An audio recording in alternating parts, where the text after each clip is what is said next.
Hello everyone, my name is Zenitsu and I'm back with another Digimon deck profile video. So today I'm going to be taking a look at BT11, and BT11 offers us lots of new and powerful tools to be able to build and iterate on some new and existing decks. And today's deck I'm going to be taking a look at is going to be the Vaccine deck. So Bandai, in their little write-up, they labeled it Bird and Beast, but the deck for the most part is doing almost the exact same thing in their interpretation versus mine, where we're just trying to play our tamers and get lots of value off of our tamers to be able to out-tempo and out-value the opponents while utilizing our tamers to interact with our Digimon to utilize some of their unique abilities. So Marsmon comes with the brand new Raid ability, where it allows us to change the attack into one of the opponent's stronger Digimon, and Phoenixmon is going to be playing with some on-delete based synergy. So this is just Bandai's proposed recommended deck composition, and they laid out a couple of staples with the overall strategy, so feel free to read up on their interpretation of the deck.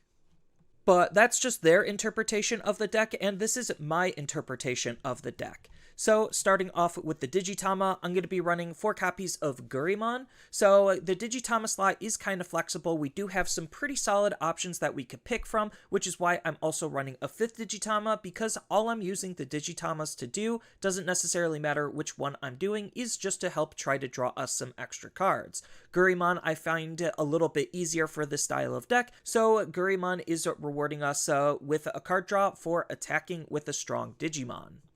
But Yokomon can play around with the deck because we do have some on-delete based synergies and we are playing around with tamers, but it's just another Digitama to help us draw cards at the end of the day, which is the intended goal of this slot. Next, on to the rookies, I'm going to be running 4 copies of Biyomon. So this is the BT11 version of Biyomon, and this is going to be the deck's dedicated digger, where it's looking for our tamers and our vaccine-traded Digimon, with a nice on-delete ability to help us gain some memory when our Digimon gets deleted. Next, I'm going to be running 4 copies of Bearmon. So Bearmon is kind of a flex spot in the deck. We're utilizing it because it's also a vaccine and it's also a beast, and it has some nice synergy with how the raid mechanic wants to work, where when our Digimon is attacking and its target is switched, then it gets plus 3000 DP, which is a pretty sizable boost when it comes to DP boosting our Digimon. And then the last rookie of the deck is going to be 4 copies of Biyomon. So this is the EX1 version of Biyomon, and this is kind of a flex spot in the deck. It could really be anything you feel like you want it to be, but I do like Biyomon not only just because it's a bird, it's a vaccine, which is playing with some specific synergies that the deck's already wanting to play in, but it's also helping with some card draw when we're attacking the opponent. Next, on to the champions, I'm going to be running 2 copies of Agunimon. So Agunimon, even though he doesn't necessarily seem to fit very well with the deck, he's just going to be the alternate win condition for the deck, utilizing the fact that, well, we're already playing lots of tamers, and if we get the opponent's security low enough, then he could help sneak in some damage and to possibly sneak in some games, just because he could use the tamers that we've already played to be able to digivolve into a Agunimon and swing almost right away with. Next, I'm going to be running 4 copies of Grizzlymon. So this is the brand new BT11 version of Grizzlymon, and he himself has the brand new raid mechanic, so that allows us to potentially be really aggressive and punish some of the opponent's plays early on, while also, like a Bearmon, increasing our Digimon's DP for our higher stage Digimon that have the raid mechanic themselves. And then the last champion of the deck is going to be 4 copies of Birdramon. So this is the brand new BT11 version of Birdramon, and this is a pretty decent card at staving off some of the opponent's early aggression because it has the blocker ability, but mostly we're just using it for its inheritable ability of on delete to be able to play our tamers more efficiently for its deletion. Next, on to the ultimates, I'm going to be running 3 copies of RizeGreymon. So this is the BT4 version of RizeGreymon, and even though he's not a bird or a beast, he is a vaccine, so he does have some solid synergy with the deck, while also having a nice Digiburst ability to help us play and set up our tamers essentially for free, which is super valuable for how the deck wants to play, because we need to have our tamers on our field in order for us to be as effective with our cards as we possibly can be. Then Then he even has a nice inheritable ability for having tamers on our field. That's a DP minus towards the opponent's Digimon when we're attacking, which is actually pretty decent in combination with the raid mechanic, so that way we could debuff the opponent's Digimon to ensure that our Digimon is going to be stronger than theirs.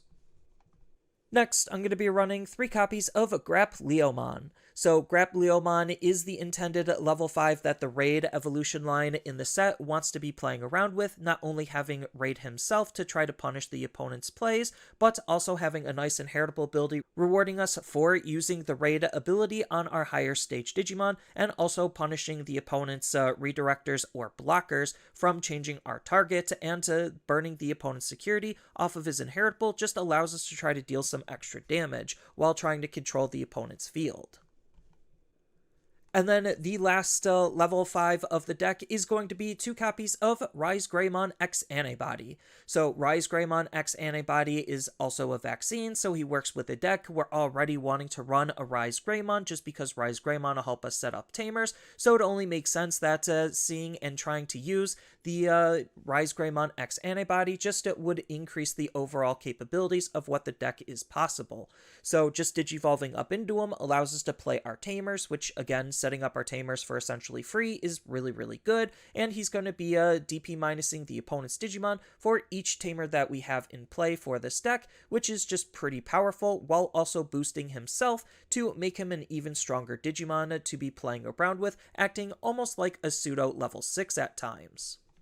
Next, on to the level 6s, I'm going to be running 3 copies of Phoenixmon. So Phoenixmon is a pretty decent Digimon, having a nice on-delete ability to help try to play some of our Digimon to get some extra bodies out, essentially replacing itself when it gets deleted, while also having an ability to trigger any of its on-delete abilities that it could have, including the one native to it, so we could kind of pick and choose which on-delete ability that we need that's in its inheritables, depending on how we are able to build our stack. But just being able to, by default, spawn extra bodies is just always nice to always be able to keep up the pressure on the opponent.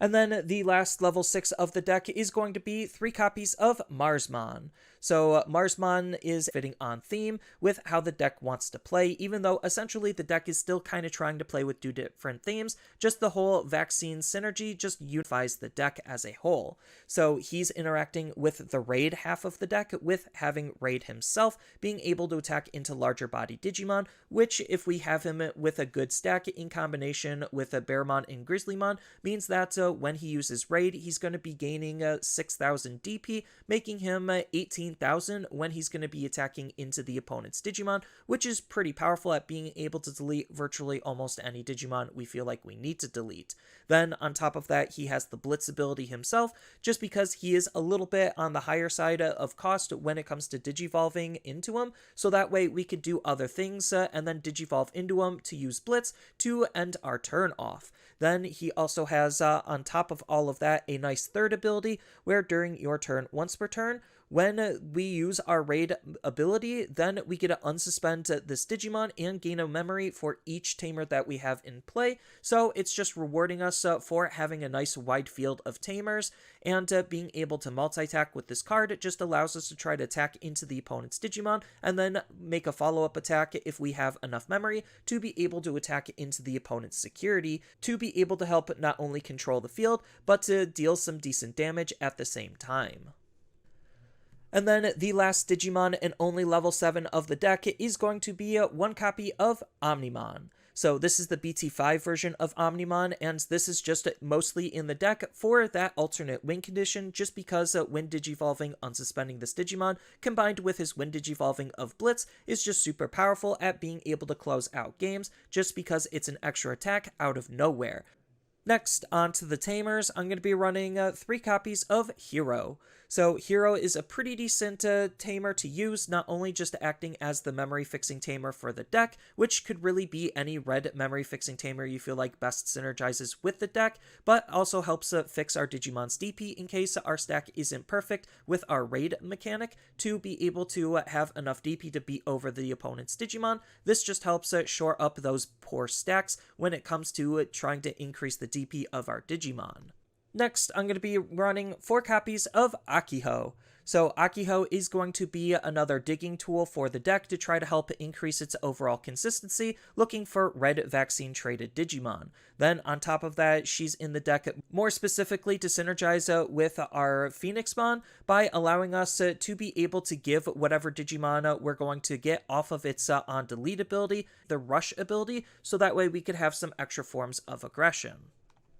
And then the last tamer of the deck is going to be 3 copies of Tai and Kari Kamiya. So Tai and Kari is a extra way for the deck to try to gain some extra memory and resources for the condition of us having less than 3 cards in our security and the opponent having less than 3 cards in their security. Then on top of that, it's going to be debuffing the opponent's security, so that way we could try to have our Digimon swing and be as safe as they possibly can be, aggressing against the opponent. And then lastly, onto the options, I'm going to be running 2 copies of Red Memory Boost. So Red Memory Boost is yet again another consistency tool to try to make sure that we get to find and see all of our parts and pieces, on top of it having the nice delay ability to help us gain some extra memory at a later turn to make more powerful follow-up plays with. And then the last card and last option of the deck is going to be 1 copy of Sunrise Buster. So Sunrise Buster was a card that was limited to 1, which is why we can only run 1 in this deck, but even at 1, it's still just a very strong and very powerful card. So its main ability allows us to set up a tamer for free, and then DP reduce one of the opponent's Digimon by 3,000 for each red or yellow tamer that we have in play. So the more tamers that we have in play, the stronger this card effect is, on top of any other DP reductions that we are playing around with already, on top of the fact that we still just want to try to attack into the opponent's Digimon, with also the added bonus of this card being a nice security threat, activating its main Insecurity. And then as far as the general game plan and gameplay of the deck goes, it is a pretty straightforward traditional style of deck where we're just gonna hatch a Digimon in our raising area and try to hide and build a Digimon in raising and move it out to try to punish the opponent. The intended stacks are kind of just laid out as simply as we possibly can with their intended evolutionary line. So with Marsmon utilizing and capitalizing on the raid ability, we want to utilize GrapLeomon, Grizzlymon, and Bearmon, but we do have the flexibility of utilizing Biyomon as well in this type of evolutionary line. Then when it comes to Phoenixmon, we do want to stick with the Biyomon line, utilizing Birdramon and Biyomon as well to best support the on-delete synergy that Phoenixmon is trying to play around with. But we do have some flexibility in terms of some of the other cards that we could try to use, so if we do need to use RizeGreymon, it fits nicely into both of them, just because we could Digiburst the abilities away of our other on-delete abilities, because the one we care about with Phoenixmon is Phoenixmon's, and then with Marsmon, as I laid out before, it helps with raid by debuffing the opponent's Digimon, making our Digimon stronger to attack into it. Then just the generic usability of the on-delete abilities to take advantage of when our Digimon gets deleted, if it does, is always nice. And we have some alternative uses on some of our other Digimon, like Agunimon to act as an alternate win condition on top of our tamers, and RizeGreymon X Antibody to synergize with RizeGreymon to just try to help set up our tamers more proactively, rather than try to react and wait for our Digimon to either A, get deleted, or B, get all the way up into a Phoenixmon to be able to play our tamers, because we really want to play and set up our tamers so that way we could try to accrue as much value out of our cards as we possibly can. Then when it comes to our tamers, like I stated before, Hiro is kind of just that flex spot tamer where he's just going to be acting as the memory fixing tamer. Akiho is just a good utility tamer, and Tai and Kari is to debuff the opponent's security while trying to help us generate resources at the same time, with Sunrise Buster being that good hard removal card when we see it, allowing us to easily be able to use it because of the RizeGreymons and the Tai and Kari. Then Red Memory Boost is just to help tie in the deck together to be able to try to help find the parts and pieces we need for our intended stack, and the stack we're going to want to go into more often than not is going to be our Marsmon to try to control the opponent's field, and if we really feel like we need to just be generically aggressive and to be a little bit more proactive, that's where Phoenixmon comes in to try to help flood and swarm the field, utilizing its ability to try to help play some of our other Digimon, namely our beasts and birds, which is going to be the cards in the Marsmon evolution line traditionally, and the Biyomon evolutionary line traditionally. And then Omnimon is in here just as an alternate win condition to, like Agunimon, just try to steal some games and sneak some extra damage in out of nowhere. And then we have some various other tech and tools that we could think about incorporating into the deck, all depending on what you're trying to double down and focus on, how you want to approach and play the deck, and the expected meta that you're trying to tech against for. So we do have some anti-meta rookies that we could think about running in the form of Gaussmon to try to stop the opponent from reducing their Digivolution cost, or we could think about running Solarmon just because it is a red vaccine Digimon, so it could synergize with the deck while also trying to stop the opponent from reducing their play cost, again, stopping and limiting some of their actions depending on the meta that you're expected to play against. Then we do have a couple of different Agumons that we could think about running. Agumons that have the vaccine trait as well, so it does have some nice synergy with the deck as well as having a slew of different inheritable abilities we could try to take advantage of, ranging from trying to search and dig out our tamers when we're being aggressive with our Digimon, to being able to DP boost our Digimon even further. And then we do have a couple of other Biyomons that we could think about incorporating to use as some really solid level 3s, especially in combination with our Phoenixmon. So Biyomon from BT2 just has a nice on-delete ability to help us gain memory when we're aggressing. And then on top of that, we also have the starter deck version of Biyomon that has blocker, just to try to get an extra blocker out to have some extra forms of defense in the deck. Then on top of that, we do have the Promo Biyomon, which is another pretty solid card to be able to benefit in combination with the raid mechanic to have alternative forms of extra card draw. Then, speaking of our Phoenixmon and supporting our Phoenixmon, we could think about playing some more Birdramons. So we do have the BT1 version of Birdramon to use off of its on-delete ability for Phoenixmon to be able to play itself and then trigger its on-play ability to give Security Tech Plus to another Digimon for some added damage. Then we also do have the BT2 version, so it's an easier target to trigger with our Phoenixmon to set up a higher stage Digimon than what they might be expecting or anticipating. Then on top of that, if you're just looking for some raw tempo and efficiency, we still have the Digimon that do cost 1 to Digivolve into. I'm going to be highlighting Monochromon just because he's one of the better ones because he has the blocker ability native to him. Or if you're just looking for some other generic tech and tools to incorporate into the deck, we do have the Greymons to think about as well, just because they're also vaccine-traded Digimon, on top of Greymons having some wide variety of different utility based on what you're trying to gain out of the deck. I'm going to be highlighting Starter Deck 1 Greymon just because it's the easiest example, adding extra Security Tech Plus to whatever he's Digivolving into. Then, when it comes to some other level 5s, we do have Garudamon from BT11. Then, we do have some various other level 6 Digimon that we could use, all depending on the types of synergies that we're trying to play around with. So we do have some other Phoenixmons to use, we do have Zuquaimon to use, and we do just have some other generically decent red vaccine-traded Digimon that we could think about using as well. Then Red just has a whole slew of different tech and utility options, so a delicate plan can try to help us shut out the opponent's security options and stop them from being threatening, on top of various other boost options to try to help our overall damage output. Then we do have some pretty solid control tech and tools that we could lean into in option form as well to try to help fight against wide fields with something like Crimson Blaze, or help try to delete single target Digimon in the form of Gaia Force. And then Red still has some pretty decent tamers that we could think about leaning into, so if you wanted to, you could swap out the Hiro and play Tide to try to help with the overall damage output of the deck, or if you just want to try to draw more and try to be disruptive towards the opponent, then we could even think about splashing in a tiny bit of blue and run Matt and Sora in order to try to gain some extra memory for having a nice healthy hand size and the opponent having a nice healthy hand size, and disrupt them all in one card.